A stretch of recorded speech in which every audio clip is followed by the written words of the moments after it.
저는 이 말씀을 묵상하면서 사랑이 뭘까? 인간에게 하는 그런 사랑이 아니라 하나님이 우리에게 독생자 아들 예수 그리스도를 보내심을 통해서 주시는 아가페의 사랑, 끝없는 사랑, 그 사랑, 이 땅의 왕으로 하나님 나라의 통치자로서 죽음과 함께 부활하시고 살아계신 하나님의 그 사랑이 우리가 지금도 받고 있고 과거에도 받고 있고 앞으로도 받을 것이고, 주님이 이 땅에 오셔서 우리의 영혼이 흠없이 보존되어서 이 땅에 우리가 영원한 부활체로 부활할 때까지, 영원히 다시 죽지 않는 그런 몸으로 부활할 때까지 우리를 지켜주시는 것이 주님의 사랑입니다. 오늘 말씀에 보면요,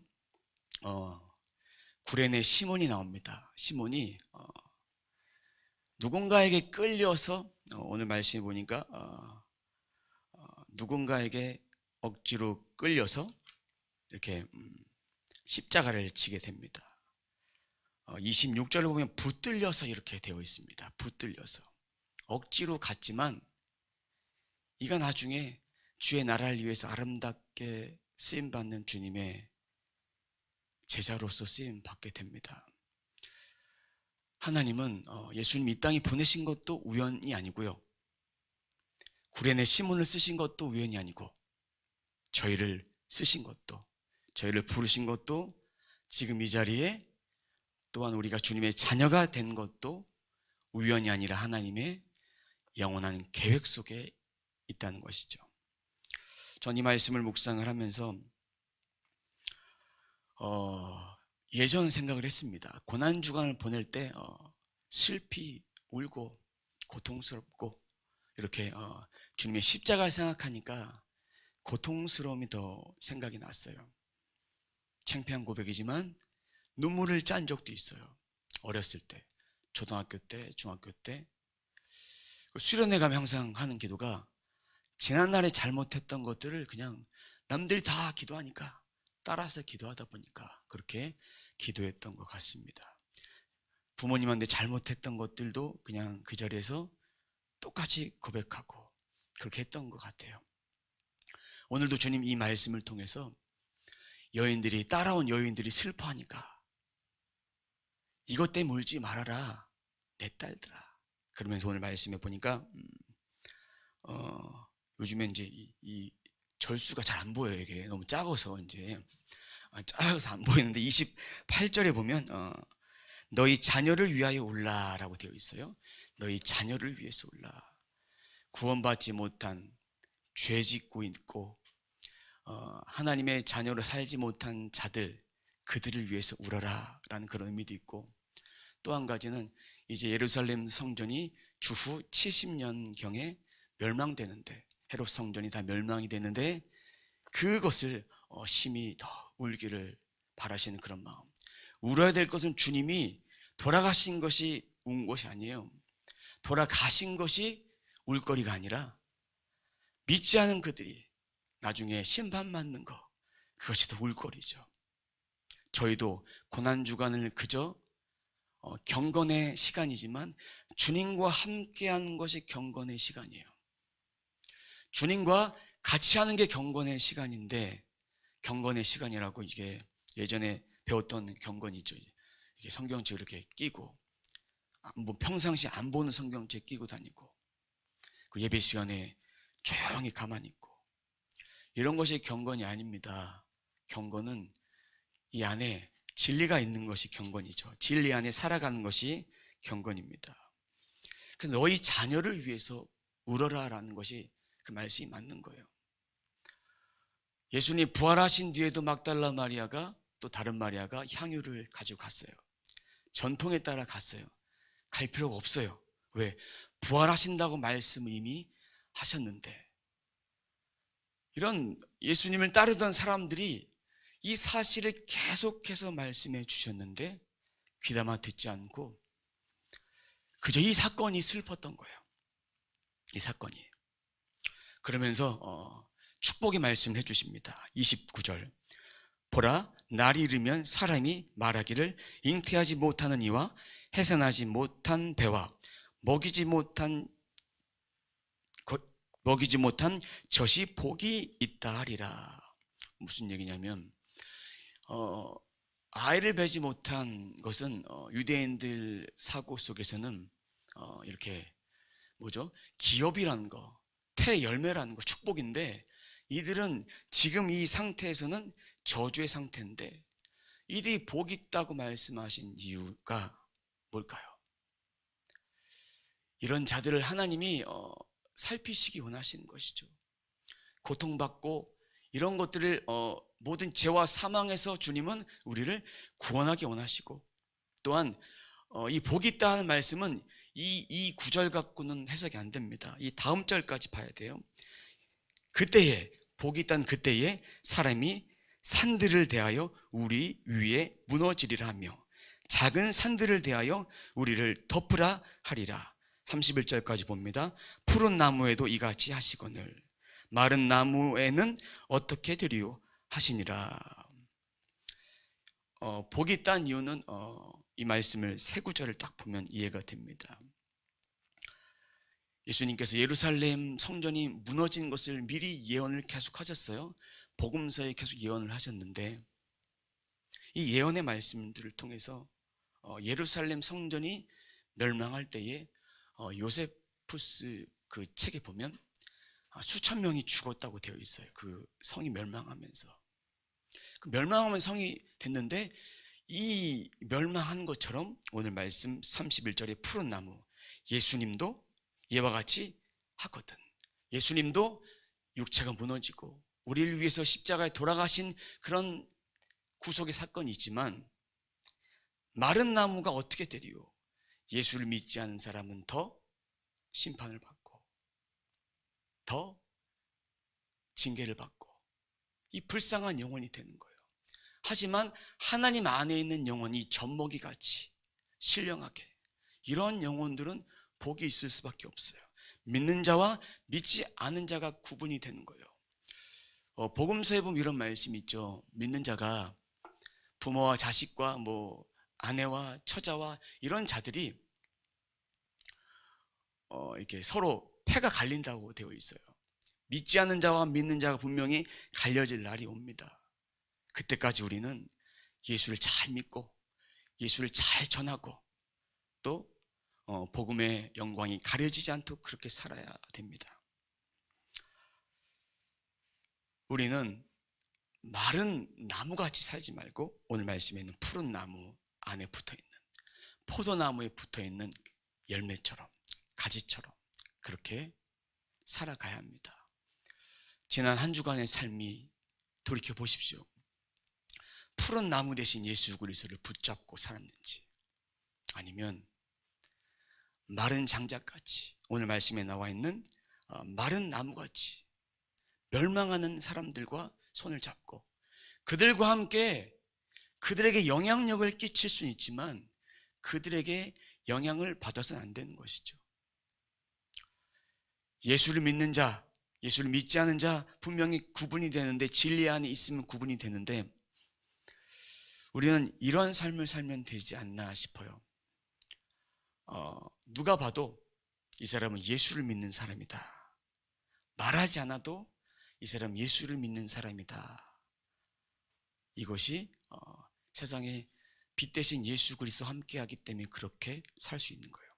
근데 너무나 마음이 악해서 예수를 믿는지 안 믿는지, 갑자기 절에 다니세요? 마음이 착해 보이시는데 이러면 안 되겠죠. 전 교회 다니는데 저희 교회 한번 와보세요, 이러면 말 다 한 거겠죠. 그죠? 예수를 믿는다는 것은 바로 이렇게 그리스도의 향기를 드러내기 위해서 한마디 말을 하기 위해서도 수없이 고민을 해요. 저도 한마디 말을 하기 위해서 수없이 많은 고민을 합니다. 생각하고 또 생각하고 기도하고 또 기도하고 계속 그런 고민을 합니다.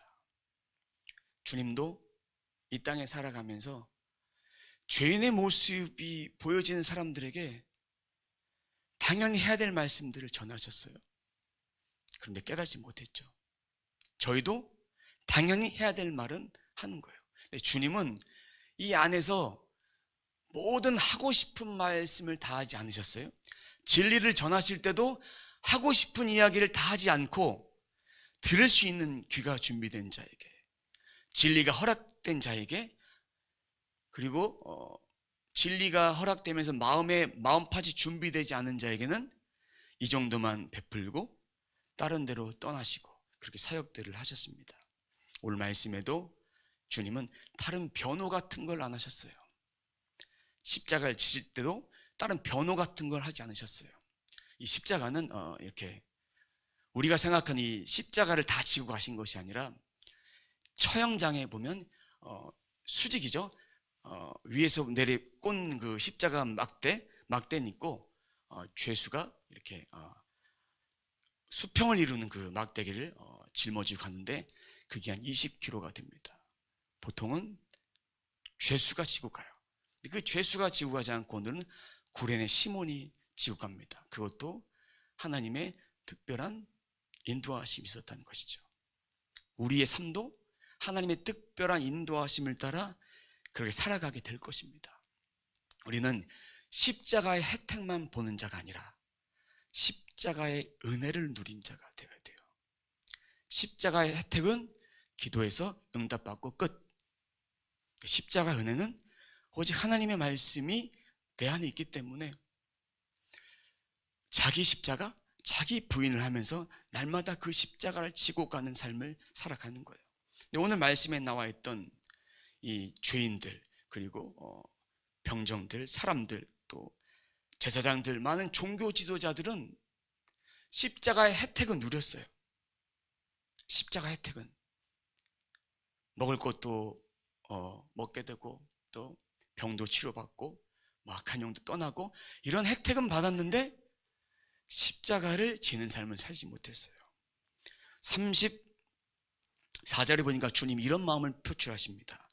이에 예수께서 이르시되 아버지 저들을 사하여 주옵소서, 자기들이 하는 것을 알지 못하니이다. 실수와 죄악과 그리고 악한 모습이 있죠. 예수님의 옷을 이제 제비를 뽑아서 나눠 갔습니다. 전통이죠. 죄인의 옷은 나눠서 갔습니다. 제비를 뽑아서. 그리고 난 뒤에 여러 가지 모욕적인 행위가 있습니다. 유대인의 왕이라는 그런 패도 나와 있고, 또 보니까 36절에 희롱하면서 심포도를 줍니다. 심포도즙을 줘요. 마취제 역할인데 희롱하는 거예요. 내려와봐라. 하나님 아들이라며 내려와봐. 이거 먹고 좀 마취제니까 고통을 덜하라고 줬는데 주님이 드시겠습니까? 아니죠. 유대인의 왕, 유대인의 왕이니까 좀 내려와봐. 이렇게 희롱하는 그런 말투로, 그런 여기 담겨져 있는 그런 말씀이죠. 이 35절입니다. 백성은 서서 구경하는데 관리들은 비웃어 이르되 저가 남을 구원하였으니 만일 하나님이 택하신 자 그리스도이면 자신도 구원할지어다. 주님은 자신을 위해서 아무것도 하지 않았어요. 광야에서 마귀의 시험을 받으실 때도 하실 수 있었지만 자신을 위해서 아무것도 하지 않으셨어요. 지금도 그렇고 변호도 하지 않았어요.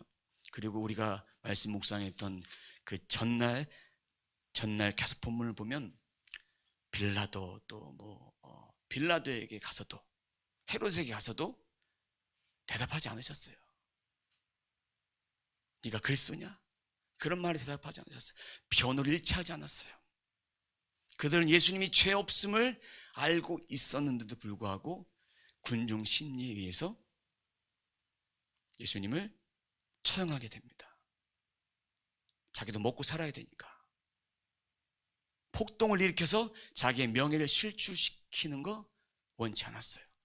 그런 가치도 몰랐고, 누가복음엔 나오지 않지만 다른 복음서에는 내가 이렇게 하는 거 내 죄가 없다라고 하면서 손을 씻어요. 근데 그가 얼마나 큰 죄를 졌는지, 사도들의 신조, 사도신경에 보면 본디오 빌라도에게 고난을 받으사 십자가에 못 박혀 죽으시고 이것이 평생 따라다니잖아요. 그러한 잘못들을 행하는 모습들이 쭉 오늘 복음서에 나오고 있습니다. 유대인의 왕으로 오신 주님은 자신을 위해 사지 않았습니다. 근데 오늘 본문에서 주님과 함께 십자가에 못 박힌 두 명의 강도, 두 명의 행악자가 나옵니다. 39절 말씀 보면 달린 행악자 중에 하나는 비방하여 이르되 내가 그리스도가 아니냐 너와 우리를 구원하라 하되. 명령적으로 얘기하는 거예요. 비방하면서. 한 명은 어떻게 얘기합니까? 40절 하나는 그 사람을 꾸짖어 이르되 내가 동일한 정죄를 받고도 하나님을 두려워하지 아니하느냐 우리는 우리가 행할 일을 상당한 보응을 받는 것이니 죗값을 치르는 거죠. 이에 당연하거니와 이 사람이 행한 것은 옳지 않는 것이 없느니라 하고 자신이 죄인임을 깨닫고 진리를 깨닫는 거예요. 말로만 한 것이 아니에요. 말로만 한 것이 아니야. 그가 회개한 거예요. 많은 사람들은 이렇게 교도소나 이런 데 가면 성경책을 읽고 회심하고 돌아옵니다. 진짜 회심한 사람도 있고 무늬만 회심하면서 돌아온 사람들도 있습니다. 거기서는 내가 새로운 삶을 살아야겠다.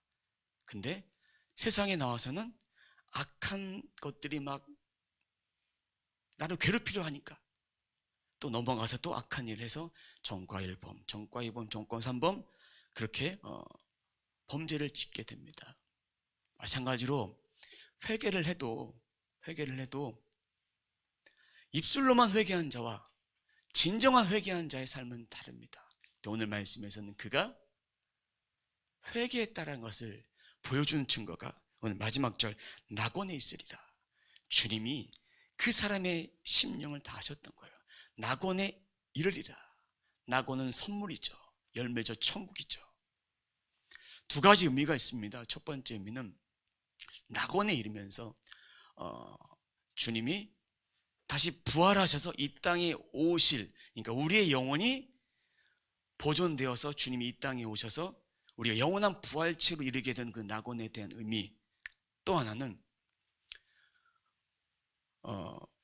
주님이 다시 오시기 그 직전 주님이 부활 승천하셔서 그때 주님과 함께 낙원에 이르게 되는 천국의 완성되기 직전의 그런 상태. 두 가지 의미인데 두 가지 해석해도 다 맞는 것 같습니다. 근데 이것이 중요한 것이 아니라 주님이 이 자를 그렇게 인정해 주신 거예요. 회개하니까. 그럼 저는 오늘 말씀을 보면서 제 자신을 비춰봤습니다. 제 삶이 주님을 비방했던 자의 삶에서 회개했을 때 비로소 주님의 권위를 인정하는 자로 바뀌어지는 거예요. 그런데 주님의 권위를 인정하는 자로 낙원에 이르는 자가 되어서 회개하는 것은 좋지만 한 번 했다고 되어지는 것이 아니라 우리는 주님 앞에 이 진리 안에서 이 말씀 안에서 이렇게 항상 이 말씀을 붙잡고 살아가는 삶과 거저 그냥 구원 받았으니까 나는 그냥 천국 갈 거야. 가죠. 근데 계산하신다니까요. 다 계산하세요. 그냥 그대로 가는 것이 아니라 하나님 앞에 다 계산하세요. 어떤 삶을 살게 하는 것이, 어떤 삶을 살아야 되는 것이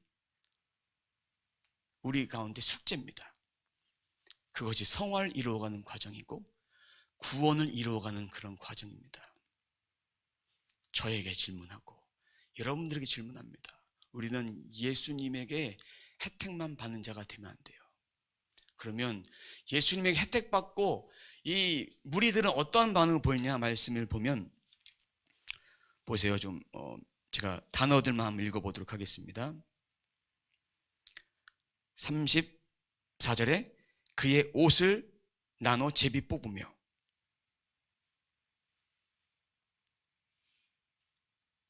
그리고 구경하고 비웃고 희롱하고 모독하고 나를 좀 구원해달라.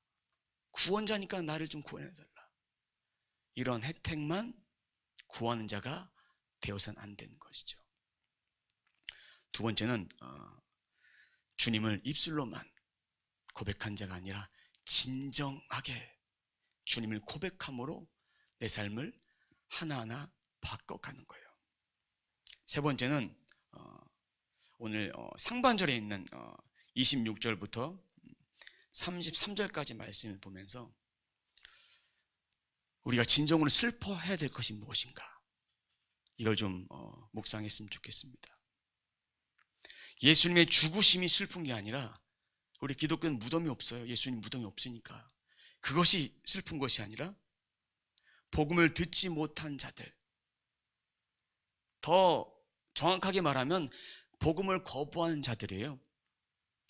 우리 누구는 다 복음 다 들었어요. 대한민국에 있는 사람들, 열방에 있는 사람들, 저 미전도 족속 외에는 복음을 다 들었어요. 거부했을 뿐이에요. 듣지 않았을 뿐이에요. 과연 우리는 어떠한 삶을 살아야 될까? 그들에게 복음을 전하기 위해서는 우리가 있는 곳에서 우리가 복음의 전도지가 되는 거예요. 아까처럼 분명히 하나님 믿고 있는데 그리스도인의 향기가 드러나지 않으니까 개종하셔야 됩니다. 이런 얘기 들어서는 안 되겠죠. 저도 그런 얘기가 들려지지 않도록 부단히 애를 쓰고 있습니다. 제가 좀 못되게 생겼죠. 못되게 생겼어요. 아무리 봐도. 제가 표정을 아무 표정 안 짓고 가만히 이렇게 눈을 좀 크게 뜨고 이렇게 째려보면 저는 몰랐는데 무섭다고 합니다. 저 이 표정을 고치기 위해서 저도 많이 노력을 해요. 그리고 제가 고친 것이 하나 있어요. 기도하다가 제가 눈을 살짝 뜨는 습관이 있는데 그때 어떤 일이 벌어지냐면 눈 흰자만 이렇게 떠지더라고요. 그래서 제가 제 카메라에서 모니터링을 하다가 봤어요. 저희 아내도 계속 얘기를 했고, 그래서 고치면서 지금은 그러지 않으려고 그렇게 하고 있습니다. 여러분 안에도 고쳐야 될 것이 있어. 예수 믿는 자로서 그렇게 고쳐지면, 그렇게 살아가면 복음을 위해서 복음이 전달되어지는 중간 다리 역할들을 할 수 있지 않을까 싶어요. 우리가 있는 아파트 단지에서, 우리가 살아가는 삶의 처소에서, 우리가 만나는 사람들을 통해서 그렇게 예수 믿는 사람답게 살아가야 돼요. 이 땅에는 소망 두지 말고, 슬퍼할 일 이거 아니에요. 슬퍼할 일은 한 가지밖에 없습니다. 한 영혼이라도 구원 못 시킨 거. 그러기 위해서 우리 삶이 바뀌어야 되는 거예요. 우리가 하나님 앞에 먼저 전도가 돼서 그것으로 다른 사람에게 복음의 영향력을 끼쳐가는 거. 그때 우리는 모두 다 웃을 날이 있을 것입니다. 저도 웃고 여러분들도 웃고, 이것이 사랑의 왕으로 오신, 십자가에 달리신 사랑의 왕 되신 예수님께서 이 땅에 우리들에게 주시는 거예요. 우리들이 해야 될 일들입니다. 근데 각자마다 사명들이 다 달라요. 각자마다 저의 사명이 다르고 여러분들의 사명이 다 달라요. 이 사명을 이루기 위해서 우리는 말씀을 보고 기도를 하고 또 주어진 것에 순종을 하는 거예요. 순종을 하는 거예요. 내 사명이 무엇인지를 바르게 깨닫는 시간, 매일매일 그 사명을, 부르심을 확인하면서 그 부르심이 진정으로 나를 향한 것인지 살펴보면서 내가 오늘은 사명을 감당하면서 살았나 돌이켜보십시오. 오늘 내가 진정으로 이 사명을 위해서 무엇을 했나. 각자 주어진 그 재능과 능력과 은사와 달란트와 이 모든 것이 다 집결될 거예요. 여기 있는 10대들도 내게 주신 달란트가 무엇인가, 하나님의 뜻대로 살아가는 것이 무엇인가? 말씀을 읽는 것으로만 끝내지 말고 말씀대로 살아가도록 부단히 묵상하며 하나님 앞에 기도해야 합니다. 오늘 말씀을 마무리 지으려고 합니다. 저는 행악자였습니다. 행악자가 주님 앞에 회개했습니다. 돌아왔어요.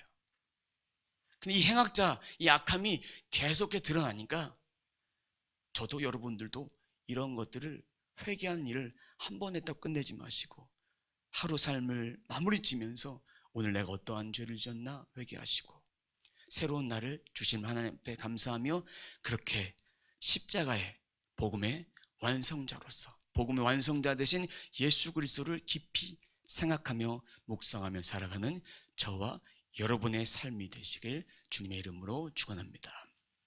기도하겠습니다. 하나님 감사합니다.